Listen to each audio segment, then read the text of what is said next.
Okay, so I think most people are inside now.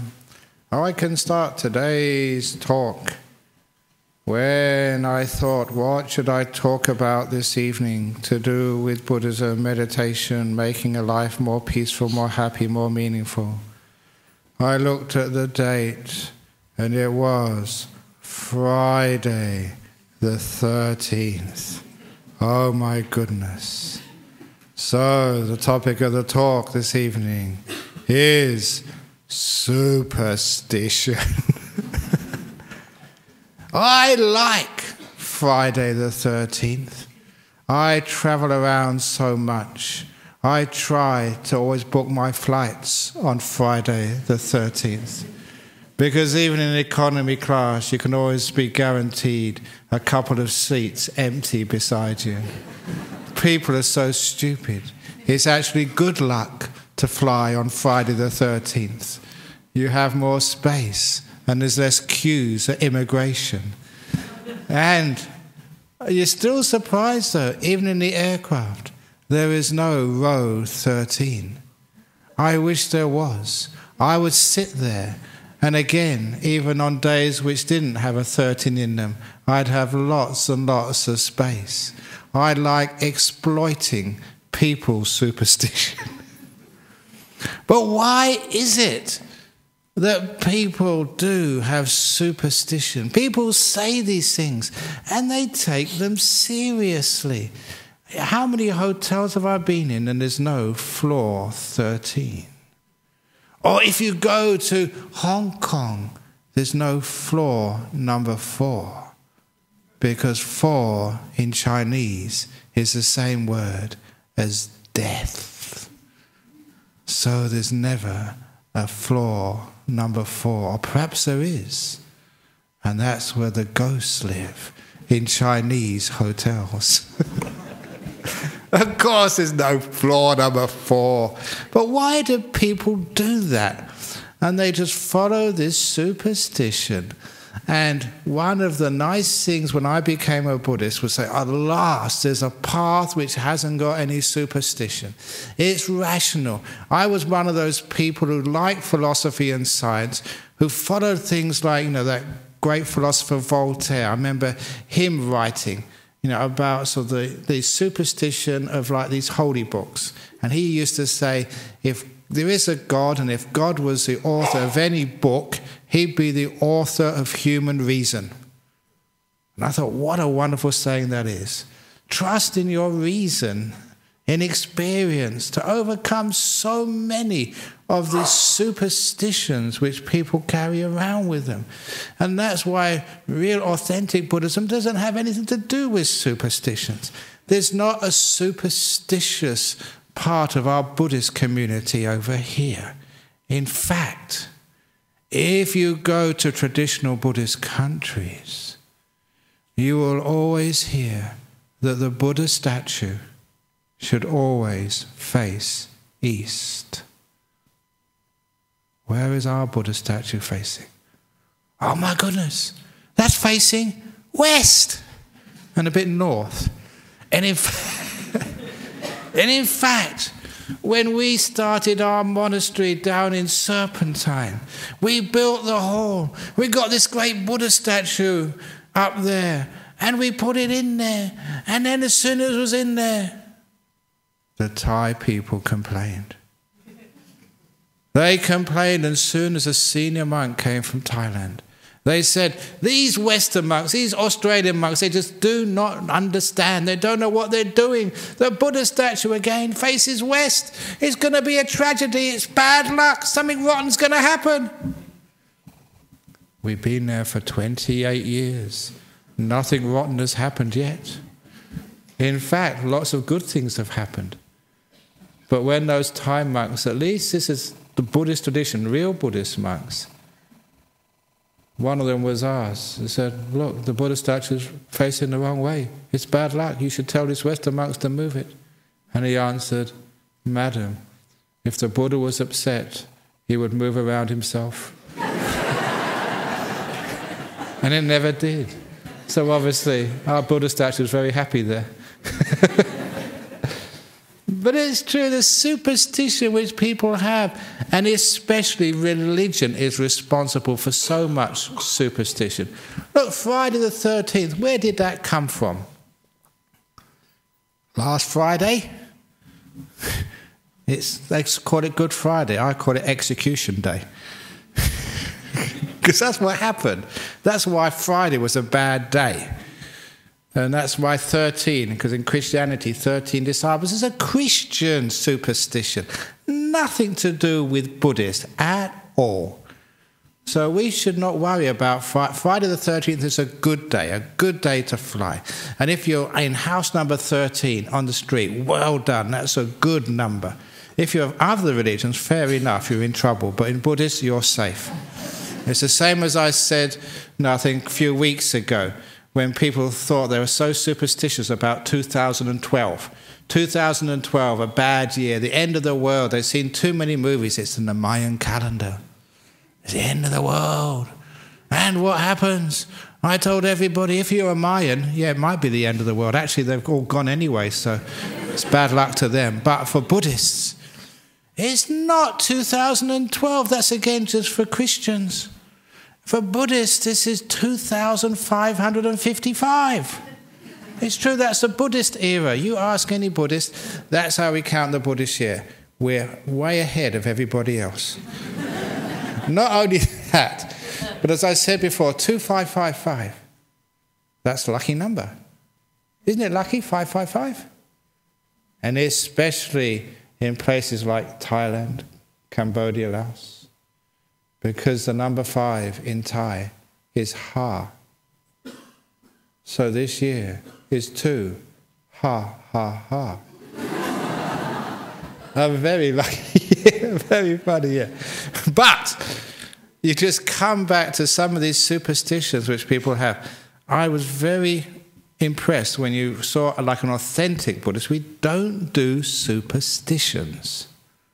So if anybody comes in here, if you like to bow to the Buddha, fine. If you don't like to, fine. But as I said before, if you do bow to Buddha, what are you bowing to? Are you bowing to some god in metal? Is that what? Look, go and tap him, see if there's anybody in there. There's nothing in there, it's just a bunch of metal, okay? But it's a symbolism. So when I do my bowing, as I mentioned before, I don't bow to a metal statue. I bow to what it represents, and that takes away the superstition. I bow, when I first bow, I bow to virtue, to goodness. You know what I do that? Because I actually respect virtue. When I see really good people in this world, virtuous people, people you can trust, I think there's hope for our world. And so I respect virtue so much that I bow to it. And it also means that I remember virtue is important. So every time I bow, I'm respecting it. Psychologically, it grows within me. It grows stronger because I'm remembering the importance. It's good to be virtuous. It's good to be trustworthy. It's good to be honest. If I say something, I really mean it. Yes, sometimes I make mistakes. Or sometimes, well, you know, it's a joke. It's not meant to be taken seriously. But actually, that's a good introduction to today's joke. Because I got some new jokes from a fellow over in Scotland. Thank you. I forget what his name was now. I think Sandy or something. Thanks for telling me these jokes. One of them was the joke of the easiest job in the world was being an Australian psychologist. The easiest job in the world, because all you do is say, "Good day, mate. How are you going? No worries. She'll be right. Next."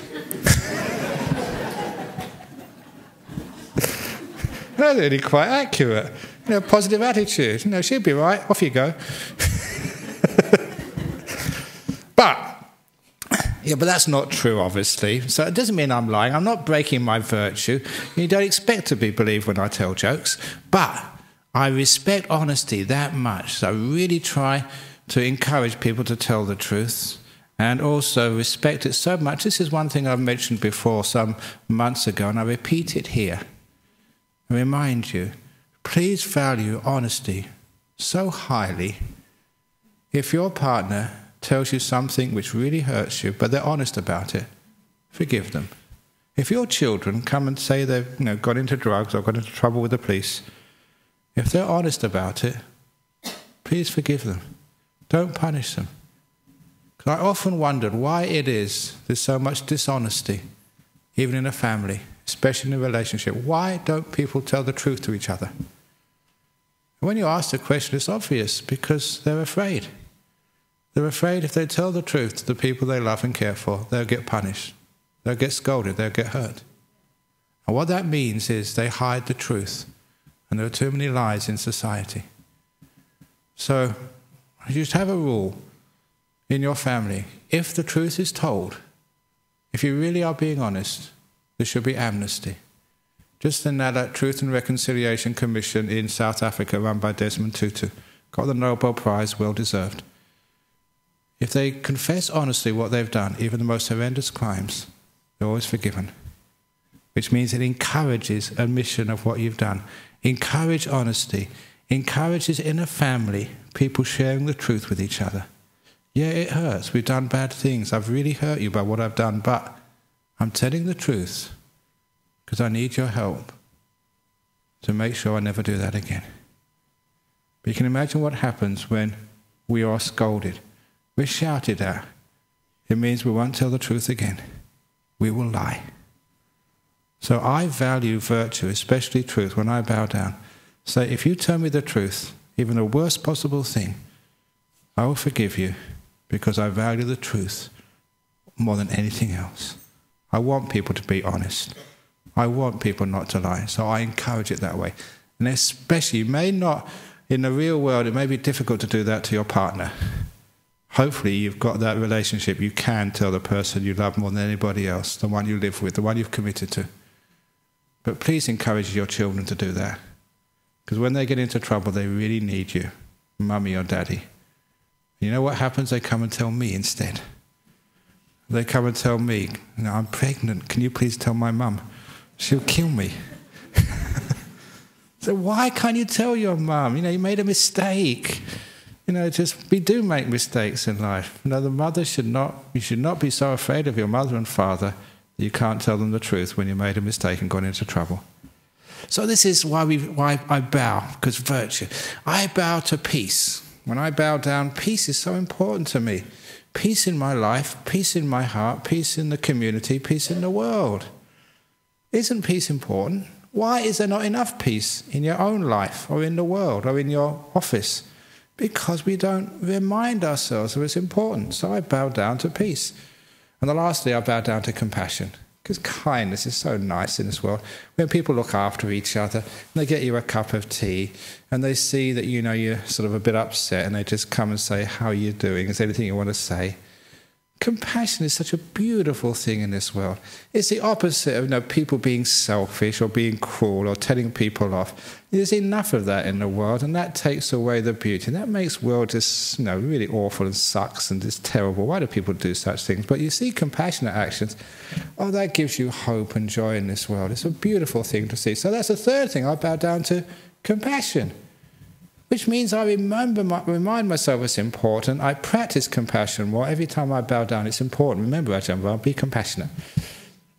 And that means those things grow. So it's not superstition anymore. That Buddha statue actually helps me being a more virtuous, peaceful, compassionate monk. And so hopefully that's what you can do as well. If you've never bowed down before, remember, you're not worshipping an idol. You're worshipping virtue, peace, and compassion. Wow, I can bow down to that. I can bow down to that 100 times. Because I know it works and I value it. So we take away the superstitions and we replace it by something which is really meaningful. And when I learned such things from the teachers in Thailand, I thought, wow, I understand why we're doing this for. It's what Voltaire said, it's human reason, not just blind belief. Because of blind belief, we do some really weird and stupid things. Such as I've seen many people wearing strings around their wrists. White strings, red strings, all sorts of coloured strings, because it protects you from bad luck. I've seen many people die in car crashes with white strings on them. It didn't protect them after all. I've seen in Thailand they don't use these strings so much as they use these medallions they have around their neck, because they think it's going to protect them from bad luck. And this is actually how Buddhism, real Buddhism, dealt with such superstition. There are many scallywag monks who give out these medallions, but not someone like my teacher, Ajahn Brahm.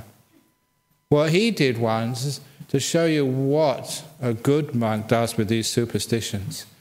There was a man who came to see him once and who asked for one of these medallions, a little Buddha to put around his neck, because he said he'd been drafted into the Thai army. And they were fighting battles on the border, illegal wars which people didn't know about. And some of those soldiers were getting shot, even killed. It was dangerous. And he wanted a little Buddha to put around his neck to protect him from bullets. And Ajahn Brahm said, we don't do that. Those medallions, they're only little medallions, they won't help you. And he said, yes, they will. And I've been very kind to you. I've given donations in your donation box. I've fed you with food. This is the first time I've asked for anything. Show your gratitude, you ungrateful monk. So sometimes people are smart, they put you on the spot like that. But a good monk always lives up to the challenge. He said, okay, I give in. I will give you a Buddha to wear around your neck, and actually I guarantee it will protect you from bullets. Oh, thank you, I knew you would. Please give me the Buddha. He said, you have to go and collect it yourself. It's that 3-meter high Buddha in the main meditation hall. Put that around your neck, and I guarantee it will protect you from bullets. He said, that's the only one which will. Now that's a great way to stop all this superstitious nonsense, because sometimes these medallion business, this was even years ago, they sometimes sell those things for $1 million US. It's big business. They have magazines in Thailand where you can actually buy these things, get them online. It costs a fortune. It's a total waste of time, because even this story reached Australia. I remember cutting it out and keeping it somewhere. I don't know where it is now. It's about, I don't know, maybe 10 years ago. A Thai general, incredibly wealthy. I don't know where he got his money from. Let's not ask. But he bought one of these medallions for 500,000 US. A tiny little Buddha medallion for $500,000 US about 10 years ago. And he was bragging about its power. He paid all that money because it would protect you from bullets. And after dinner, in the officers' mess, he'd obviously had a few whiskies, and he was bragging about how his medallion would stop bullets. So he gave his army revolver to a major, a subordinate, and ordered the major to test the medallion by shooting him. It was an order. And the major followed the order. He pointed the gun at the general and shot the bullet. And the general, amazing, is that amazing? The general died. That's really stupid. Those things don't really help. If you really are going to buy a medallion like that, the person selling it, say, can you prove it? I'll get the gun. And if you don't die, then fair enough, I might buy it from you. No one will sell it that way. But some people, especially religion, you can become so superstitious. It's the religious bit is what tricks people. Because they say, religion is, there is some weird stuff happens in religion. There is some strange things which the monks talk about. And I've seen some strange things in my life as a monk. But please don't allow that to make you superstitious at all in what you do in life. Instead of actually, trying to have these charms to protect you, use much more common sense. Investigate, come and see, challenge. Think for yourself, for goodness sake. Because sometimes these superstitions are dangerous. One of the worst superstitions which I came across, which almost killed me, and it was not my fault, was a superstition this was in Thailand where I spent most of my life. I don't know if they still have the same tradition in Burma and in Sri Lanka, in other big Buddhist countries, but over in Thailand, they had the superstition that if you put the monk in the front of the bus, it would protect everybody behind. because the monk has good karma, so it will prevent from front-on collisions. And I remember this, I will never forget it. It's burnt into my brain with trauma.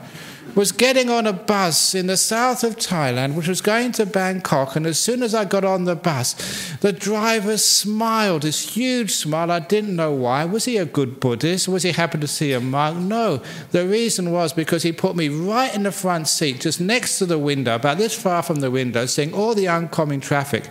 The reason he was happy I was there, because there was a movie on the sort of the TV screen in the front of the bus, which he really liked and he wanted to watch. And so there was the driver, driving along, watching the movie, and I was supposed to protect the bus from collisions. He thought, I don't really need to be careful now because there's a monk in the front seat. He'll do that job for me. And my goodness, it was really close. There's big trucks coming right for you. That almost killed me. And just because of superstition, and it does not work. I must admit, I did try that a couple of times. See if I could exploit those superstitions when I went on flights with Thai Airways. I was only got an economy class ticket, but I said, well, if you put me up front, you may you may be safe. And they didn't do that. It was really unfair.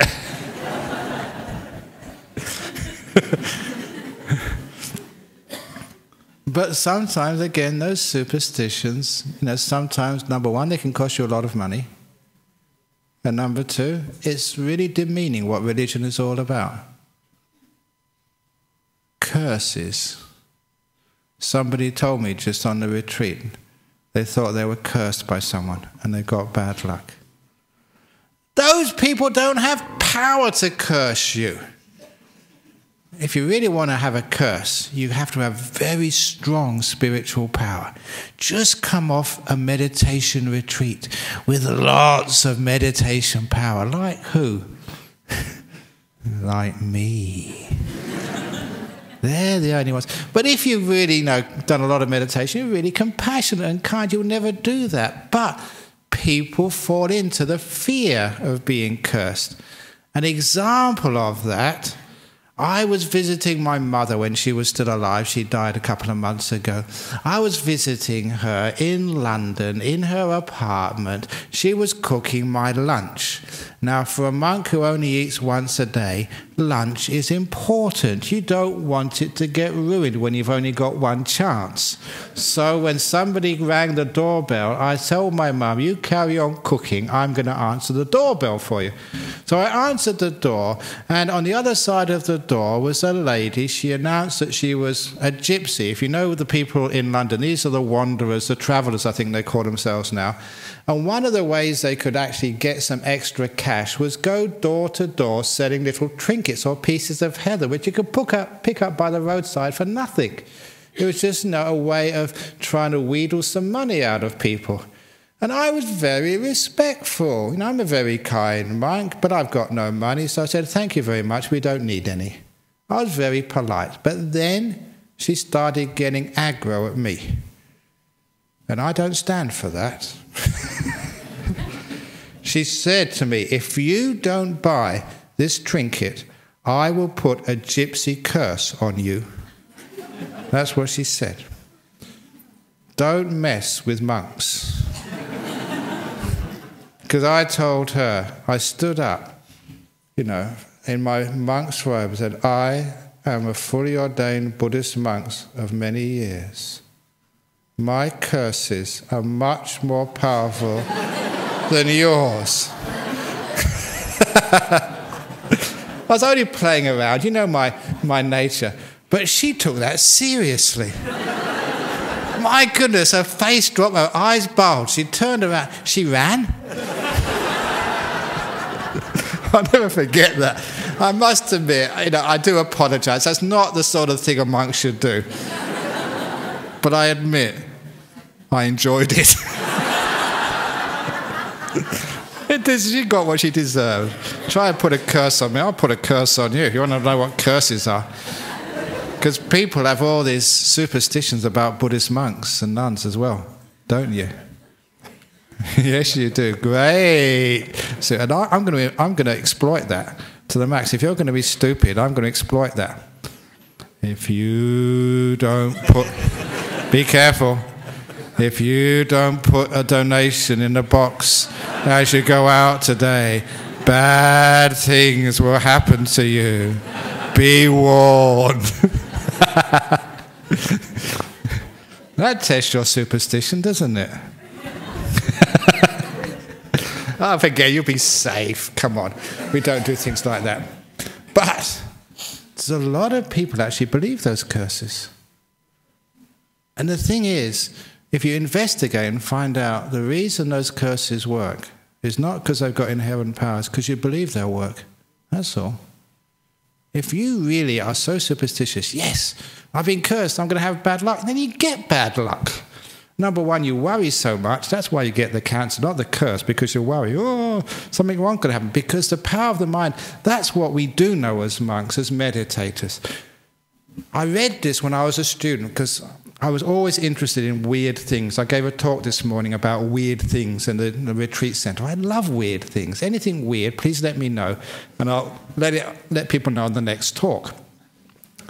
One of the weird things which I remembered was an experiment which was done in psychology over 113 years ago, 1899. It's a very famous experiment, but a very macabre experiment.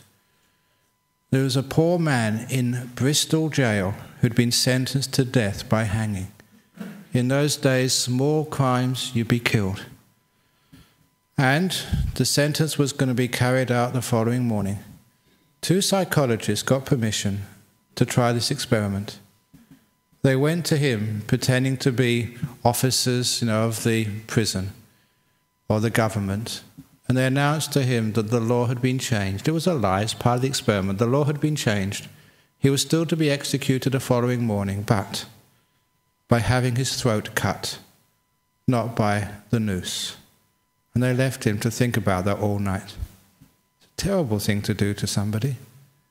In the following morning, at dawn, they came to him again, and they blindfolded him, and they took him to the place of execution. They gave him his last words with a priest, and one of the psychologists pulled a knife across his throat. The blunt end of a knife. It didn't even scratch him. At the same time, the other psychologist turned on a tap in the basin. It was a prison washroom they had taken him to. And this man, he'd felt cold steel against his throat. He heard a gurgle of liquid coming out, and he fell to the ground and died. It was a macabre experiment. He literally thought himself to death. He'd been thinking about it all night, and all it needed was just a little few of the things he expected, the cues. Cold steel against his throat, some liquid coming out, and that was enough, had enough power to cause him to die. That is how superstition works. Curses. If you believe it, it works. That is the problem. And as a monk who meditates, you know how this mind works. That is an example. Now you know how you can get exploited by superstition. If you believe it, it's likely to work. But if you don't believe it, you are free from all that superstition. You don't need to worry about Friday the 13th. Or actually, in China, so getting number plates on your car, 444. Die, die, die. You are perfectly safe. And you won't put a monk in the front of the bus and forget to pay attention to the road. And you won't worry so much about all this other rigmarole of religion, which is a lot to do with superstition. Just believe it, because your parents believed it. It must be right, because your mum and dad did it. I told a few people this, because I couldn't figure out why it is, especially in Chinese temples. If you go to places like Hong Kong, Malaysia, And you go to a Buddhist temple there, even here in Perth, you go to a Buddhist temple, and people put a whole heap of incense into the burner. And before they put it into the burner, they take it in their hands and they shake it first of all, before they put it into the burner. And we never did that in Thailand. We just light it and put it in. Just bung it in, it's done. Where's all this shaking coming from? And I discovered the reason for that superstition.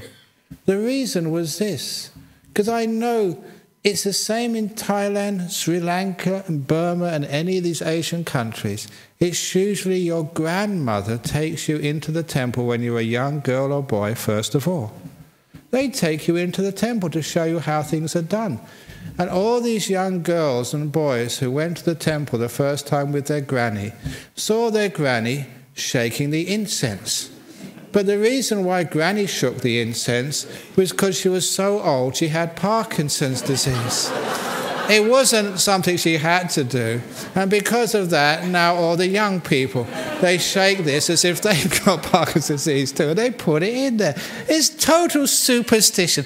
Now that's how these things actually occur. That's where they come from. You don't need to do that. Just bung it in and stop shaking it all over the place, for goodness sake. And if you do that, that's the same why people ask me about all these things, about why you can't bring shoes into a Buddhist temple. You've all done that. You all leave them outside, don't you? Have you ever thought why? Or are you just so superstitious? There's a reason for that, a logical reason why you leave your shoes outside the temple, especially when the monk or a nun is giving a talk.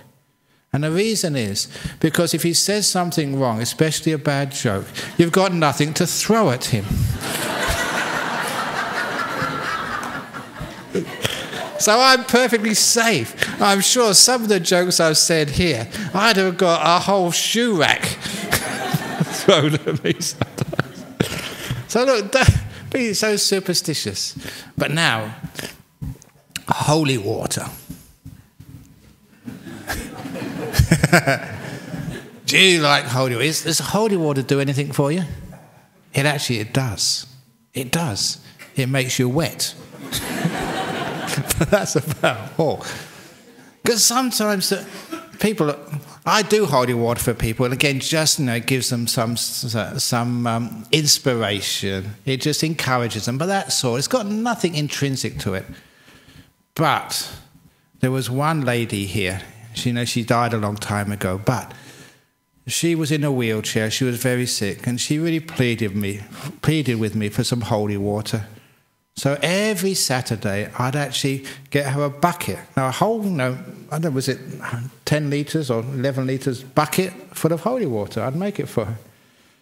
And, I'd do it, sort of, all the ceremonies and rigmaroles for her, because, she was really sick. And I thought I was being kind to her. But you know what she was doing with that holy water of mine? She was bottling it and selling it on. She had a nice little earner going, a nice little business. Until one of her friends, this Chinese guy, he rang the monastery. Can I speak to Ajahn Brahm? I said, yes, speaking. He said, I want to buy some holy water. I said, I don't sell holy water. Yes, you do. He said, I'll get it from this lady. It's very good stuff, but I just want to cut the middleman out and get it from the source. So that's how she got busted. I never gave her any holy water again. She was selling the stuff. But this is what my teacher did when I was there at the time. He never did holy water. He would, teach people about meditation, ask them their problems. That's what Buddhism is supposed to be about. Giving talks like this, making people wiser, happier, freer. That's what this Buddhism is supposed to be about. But anyhow, one day again, a major general in the Thai army came to pay respects to Ajahn Chah. Now these guys were really powerful. You know how many coups they've had in Thailand? So these are people you don't mess around with. They've got great power. Even monks as well have got to be a bit aware of looking after these generals. So he came to ask for holy water. And I was there at the time. And Ajahn Chah, he didn't have any holy water next to him, so he said, come here, bend over. And this general bent over, and Ajahn Chah, he did. He spat on this general's head, and then got his hand and rubbed it in. And I thought, you've gone too far, Ajahn Chah. You know, sometimes even holy monks push their luck a bit too far. I really thought he'd gone over the top. But I saw this general just smile. He loved it. This was real holy water. You know, right from the mouth of a holy monk. He got away with it that time. But how superstitious can people be? That then they accept that as something very wonderful. Yeah, I do holy water, so we've got a big bowl of it over there, and on Sunday we have our Songkran Day. That's the Thai New Year, the Sri Lankan New Year, the Burmese New Year. You know, many other religions do the holy water business, but for me it's just like a celebration, that's all. So don't think the holy water is going to cure your cancer. You know, make sure that you're irresistibly attractive to your girlfriend. It's not going to make you win the lotto. That's the other thing which I really, really don't like. Because in all these lotto shops, I don't know where this custom came from. They have, you know, the fat Buddha. Do you do that when you buy a lotto ticket? Have to rub the belly of the fat Buddha? Please don't do that, because this is the consequence. This is the consequence of that superstition.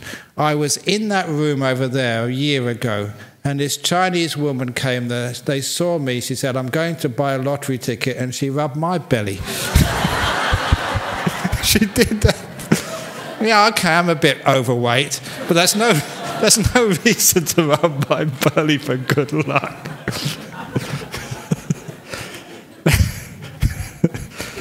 I could make a fortune, though, if I stood by the lottery store.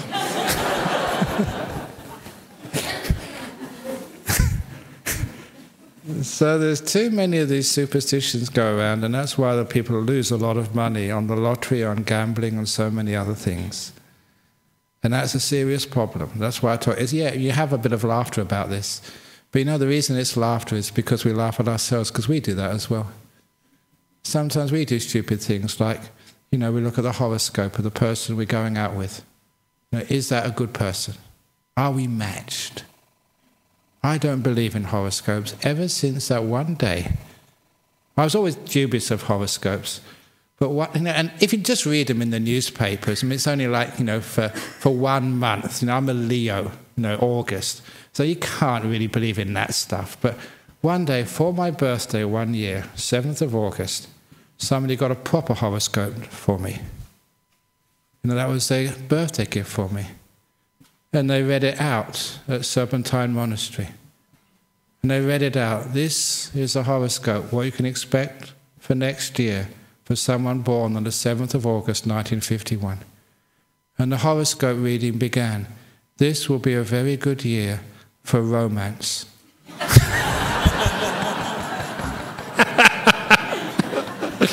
That's a cheeky thing to say to a monk. And it was not true either. You see, I'm still a monk. It didn't work. I don't believe those horoscope business. But do you believe the horoscope? Instead, we believe, as a monk, karma. Whatever the situation is, I can make something good of this. It might be a difficult day, but difficult days are where I can really learn a lot. They really challenge me. Well, people may be cruel to me, but that's where I can really increase my training in compassion and forgiveness. Yeah, it may be a year of sickness, but I learned so much about this body and how to look after it and how to relax it and how to make it peaceful so the sickness goes very quickly. So it's not bad luck. Whatever happens to me, I make it into good luck. Whatever happens. And that is called the law of karma. Whatever you're served, you can always make something good out of it. So I don't believe in these horoscopes anymore. If it's a good year for romance, and all these girls come to the monastery, I can just get some more nuns for the nuns monastery. That's how I think. I can always turn it around to our advantage. So the superstitions which we have, even like holy water. Oh, I should mention one of my holy water stories. Now, Ajahn Brahm spat on a general.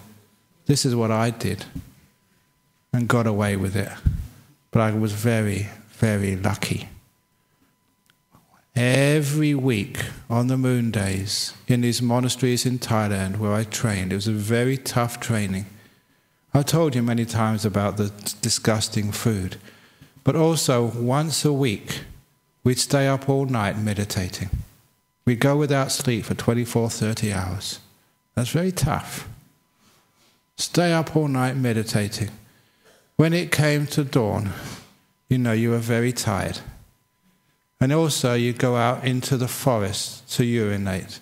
Yeah, there were toilets there, but you're living in the jungle. You just go out and just find a nice open space, squat down in the Asian style. You've seen the Asian way that you squat down to urinate. That's how I did it. So I was squatting down, tired, in the first light of day, so it wasn't all that sort of clear. And as I started urinating, I thought I was urinating on a stick.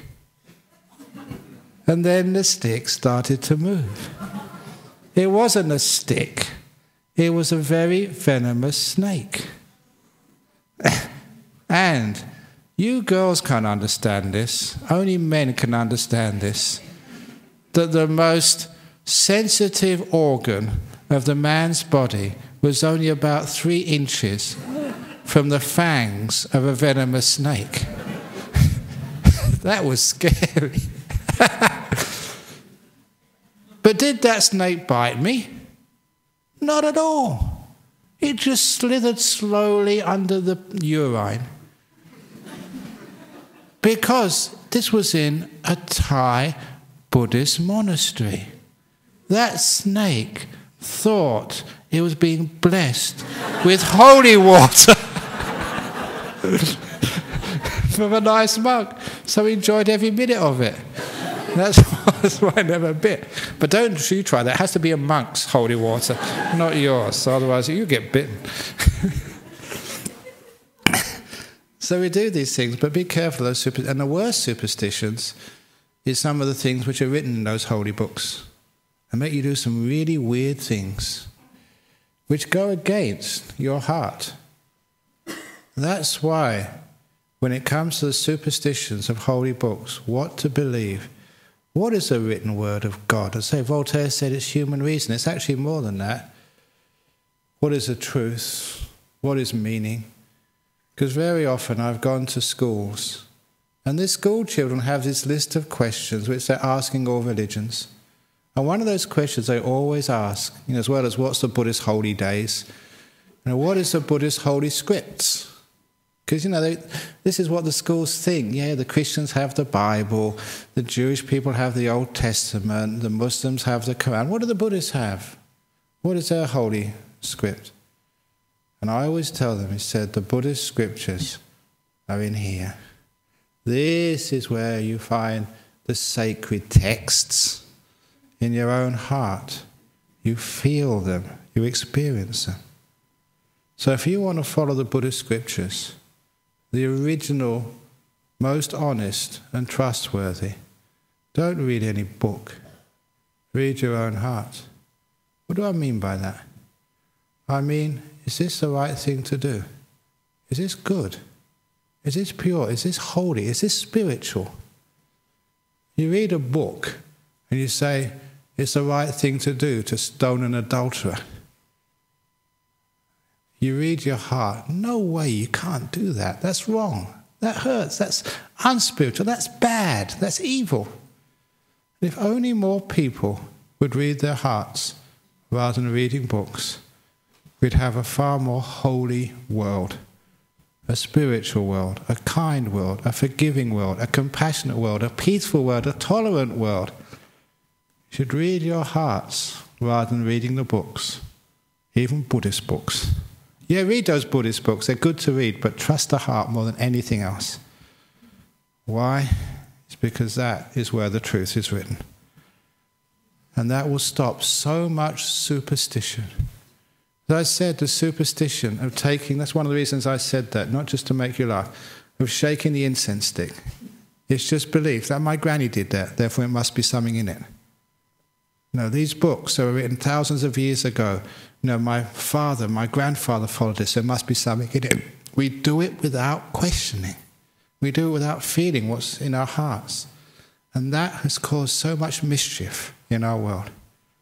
And please, please, please, never let Buddhism become a superstitious cult religion where you just do things because the monk said so, or because your parents did it, or because it's been done from time immemorial. The Buddha statue has to face east. You can't point your feet at the monks. You can't sort of sleep while the monk's giving the talk. You get cursed. You can't keep your mobile phone on during the talk. It's bad luck. No, it's okay. The Buddhists are compassionate. You can all turn your mobile phones on, I don't care. But what happens is when we follow other people, we follow books, we follow traditions blindly, now that becomes superstition. That's its meaning. And I've just given you many examples.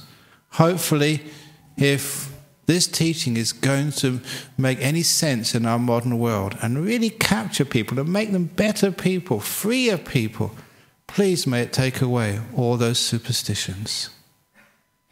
How to do it in brief? Please learn how to read your heart. Not the books, not the traditions. Bow to a Buddha statue. If you feel like it, you don't have to. Only if you know what you're doing and why. Thank you for listening. Okay, now we got the questions. First of all, Sabine from Germany. These are streamed live all over the world. Why do Theravada monks have to give up music? Playing an instrument teaches devoted practice. Listening to music can open up the view. I know why I give up music and singing, because I can't sing for my life. I never actually got into chanting and whether the chanting works. My chanting works, especially my powerful chanting is the best to scare away ghosts. That's why I've gone to many houses which have been haunted and my chanting has worked. The reason is my chanting is so bad that no self-respecting ghost can stand it and they run away straight away. So a lot of times that the monks give up music because instead they have the beautiful music of silence. This is what we really get up to, stillness, peacefulness. But it doesn't mean that Buddhism or Theravada has to give up music. In fact, in many places, just like Singapore and Malaysia, you can get this sort of the beautiful chants there of the Metta Sutta and other chants, in English. In Sri Lanka they have the same beautiful chanting, which is melodious. You have the Gregorian monks, sometimes their chanting gets to number one because it's incredibly beautiful and inspiring. So that's what the monks do. Sometimes, or the lay people. Beautiful chanting, that's our tradition of music. So yeah, you can do that.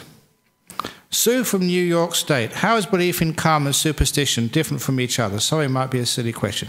Because karma is something you can actually see and test out right now. Karma is what you do. So you can know what you're doing. Superstition is belief, some sort of power or some sort of unseen force is going to protect me. No, karma is what you do. An example is, some years ago, a Malaysian student here asked me to do some chanting for her in the community hall on a Saturday because the next 1 or 2 days she was going to do her exams in college. Superstition was the chanting would work. Karma is study works. She failed. And we didn't know because she never came back here again, but we heard from our friend that she was going around Perth to her friends saying, these monks in Nolamara Temple are hopeless, they're really bad, they're not real monks. And the only reason why was because the chanting never worked, she failed. And she blamed us. She blamed Ajahn Brahm. He's hopeless. You shouldn't go and support him. I asked for some chanting to pass my exams and I failed. The point was, she'd never done any studies. So this is an example. The karma is like studying, opening up the books, going to the lectures. Superstition is, please, holy water, please, can you chant? So somehow or other, my F grade goes into an A. Can't do that. Indira from Sri Lanka, does chanting protect you? If so, how? Thank you. There was this wonderful story of one of the Buddhist nuns. This was actually before she was a nun. She's been here before to visit and give a talk, but before she was a nun, she was a Buddhist, and she was hiking through the foothills of the Himalayas with her boyfriend, somewhere in northern Nepal. And hiking there, having a great time, beautiful scenery, they saw a nice cave. And they decided to sit down and rest and meditate. That's a bad thing to do in Nepal. If you see a cave, stay a long way from it. Her boyfriend sat on a rock above the cave. She sat right in front of it. That cave was the home of a bear. The bear came back and saw this woman standing in front of the cave and ran for her, attacked her. And those bears are very dangerous. And the bear's mouth got hold of her head and actually put his jaws right over her head, trying to crush her. And the boyfriend was hopeless. He didn't do a thing. He didn't know what to do. He was scared too. And what this girl did, she was a Buddhist. She started chanting. And as soon as she started chanting, forget what she chanted, the bear opened up its grip, screamed and ran away. I don't know why. Maybe the bear was superstitious.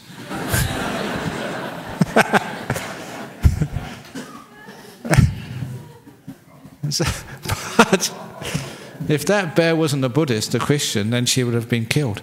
But I know there's a bear joke about that, but I won't say that. Okay, I said that joke about the man. He was attacked by the bear got him, and he was a devout Christian, and he sort of prayed, oh look, please, turn this bear into a Christian, a good Christian. And there was a flash of lightning, struck the bear, and the bear became a Christian. And the bear said, for what I'm about to receive, may the Lord bless this food. Or something like that. You know that joke. Anyway, this was a real story. The bear sort of let go and ran away. And I remember later on she became a nun. I think she gave up hope with boyfriends after that. And she became a Buddhist nun. And one of the things she said was it didn't hurt at all. She's getting her head crushed by a bear, but it wasn't hurt because the dominant feeling, what was really nauseating, was the bear's bad breath. And that was sickening, and that's the only thing which you can remember, this terrible stench of a bear's bad breath, because obviously bears don't brush their teeth. And afterwards, she's got these scars around her scalp because, she shaves her head as a Buddhist nun, you can see those scars. But the weird part of that story, she said she had headaches afterwards for about 6 months or a year. And they couldn't understand why, because the wounds had healed, there was no sort of real damage. But they gave her one of these CT scans of her brain. You know what they found? There was this little seedling growing inside. The bear had been eating some sort of seedlings. And when it actually bit her, it actually injected a seed into her brain, and a little seedling was growing. She had a little tree growing inside her brain. If it was a Bodhi tree, that might have been something. But it was an ordinary tree, so they soon, got the tree out, and her headache was gone. Interesting story. But anyway, how did I get into that? Chanting, it protected her because the bear was a Buddhist. But what really protects you instead of the chanting is your mindfulness and kindness. That protects you more than chanting will ever do. So, if you're traveling tonight, don't go chanting, may not have an accident, might not have an accident. Just pay attention to the road and don't go talking to the person sitting next to you. That's more important. That protects you. So there's many more things more powerful than chanting to protect you. In fact, all the chanting really does, it encourages you. It's the same as the chanting in a football stadium. Come on the Eagles, come on the Dockers. Those are the local 2 football teams in Perth. That actually has an effect, doesn't it? It encourages and motivates people. That's a lot of time what the chanting does. It encourages you, fills you full of hope and inspiration. That is its majority power. Lastly, in Sri Lanka, that was Indira from Sri Lanka, another Neo from Sri Lanka. Wasn't Neo that person in The Matrix? Wow. We've got a message from the One. In Sri Lankan, Buddhism has become largely about rituals, belief and superstitions, with nationalistic political power-based underpinnings. How can we fix this? How do you fix this? By going back to the real original teachings of the Buddhism. The Buddha was against superstitions also. Even that sometimes, this is in the Vinaya, the rules for the monks. The monks, sometimes people would sneeze. And sometimes the monks would say something like, bless you. And the Buddha said, no, that's superstition. You don't need to say this. It's a sneeze, that's all. It doesn't kill anybody. If you don't say bless you, there's nothing better, there's nothing worse because of you say bless you. So it was one of the rules that monks aren't allowed to say that. A small rule, but it was just pointing out that the Buddha really wanted to get rid of these superstitions. But sometimes the Buddha used superstitions. This is the last story. I should have really mentioned this because this is a doozer. There was one nun's monastery, Bhikkhuni's monastery. It actually shows you just how people don't change. A Bhikkhuni's monastery. And early one morning, one of the Bhikkhunis, one of the nuns, had the job of emptying the bucket at the latrine. All of the night shit and urine. Now, there was a place she was supposed to empty that, but it was a bit too far away. So instead, she threw it over the monastery wall. And of course, Murphy's Law even happened in India 26 centuries ago. It's one of the most eternal laws, the law of Murphy. If it can happen, it does happen, and it did happen. There was a man on the opposite side of the wall. Not an ordinary man. This man was dressed up, ready to go and see the king. He had an appointment with the monarch to do some business. And of course, he was wearing the very, very best clothes. And there he was on the way to visit the king when he got a bucket load of shit all over him. And he knew where it came from that monastery with those nuns. At least they called themselves nuns. And this story, he said, these aren't real nuns, they're just a bunch of prostitutes, whores, terrible people. I'm going to teach them a lesson. And he was angry, as you'd imagine you would be. And he got a torch, like one of these flaming torches, because it was early in the morning. I'm going to burn down their monastery, because the monastery was made of wood and thatch, simple places to live, not like these very expensive things which people build for monks and nuns these days. Very simple buildings. I'm going to burn it down. And he went into that monastery with the intent to burn the whole thing down. And there was a gatekeeper. And this gatekeeper, this guy who was on the entrance door, said, what are you doing? I'm burning this place down. Look what they've done to me. All dripping with this filthy brown stuff. And the doorman was a very smart guy, incredibly smart guy. He said, what? Hold on a minute. You've been blessed with shit from a nun? That's auspicious. That's incredibly lucky. That's where we get the phrase holy shit from. I made that up, that's not it. That's really lucky. Now it's amazing again how superstitious some people actually are. This guy said, really? That's lucky? That's really lucky. How many people do you know have got that amazing good fortune? He said, you're blessed. These are holy nuns in here. That really is really, really auspicious. And the guy said, go and clean up. I'm sure that something very, very lucky is going to happen to you today. And he believed it. So he went home, had a shower, cleaned up, changed his clothes, went to the palace, and he did actually get this very, very lucrative contract, from the king. And he went around after that saying, if you really want to have good luck, you go and ask to be blessed from some holy shit by the nuns. So anyone whose business is on the rocks, you go to Dhammasara Nuns Monastery. And of course the word got around to the Buddha.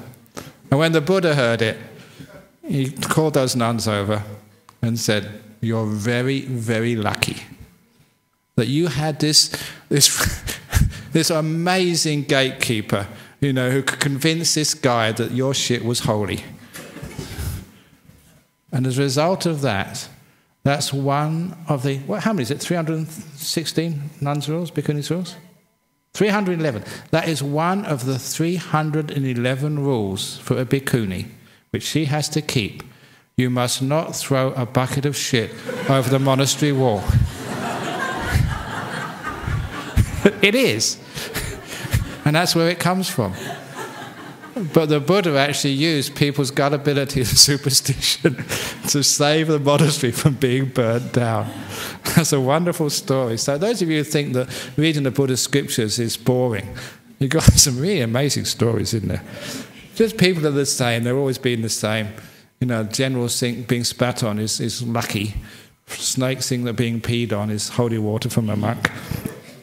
So you've got to be very careful. That's a superstition. So please, if you look at the original teachings, there's no such superstition. And if the rituals, that's all there are, then many people will just turn away from that type of Buddhism. It doesn't work. People do the chanting and they still have bad luck. People do all this ritual and it doesn't work. But they do the meditation, they listen to the teachings, they practice the precepts, they bow to a Buddha, remembering virtue, peace and compassion. That does work. That's why it grows in countries like Australia. Because it's a pure form without all the rituals. And that's the stuff which really works. So thank you, Neo, the one, Indira from Sri Lanka, Sue from New York, and Sabine from